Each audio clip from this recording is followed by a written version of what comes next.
क्या ऐसा बोझ हो गया? उसने अंदर क्या कर दिखाया? वो किसका सहारा है जो उसे झुकने नहीं देता?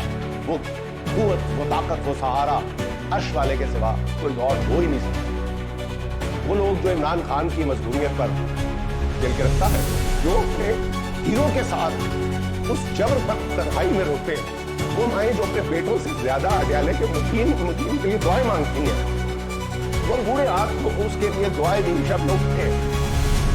बस उन्हें यही कहना था कि गम न करो, तुम्हारी दुआएं सजाब हो, तुम्हारी आंखों से टपकता आंसू अनमोल मोतियों की तरह कबूल कर लिया गया, क्योंकि मेरे रब का वादा है कि वो अपने प्यारों को खाली नहीं लौटाता। हया आती है, ये तुम्हारी दुआओं ही का समर है। ये जालिम आदमी की नजर से गिरकर इंसान जो है वो निशाने इबरत बन रहा है, कोई दूसरा बता। जालिम जो है वो निशाने इबरत बन रहा है, और दूसरी तरफ जेल में बैठा कौम का सालार जो करार खुद ब खुद करार बात होता है, इसलिए कि वो 25-26 करोड़ लोगों के दिलों की धड़कन बन रही है। उसके मुखालफीन भी अब उसकी मोहब्बत के गुण गाने लगे, उसकी मोहब्बत के फरेरे लहरा रहे हैं। ईद के रोज जेल से उस कैदी का पैगाम मिला है, मैं अपनी कौम के लिए वापस आऊँ, मैं अपनी कौम के लिए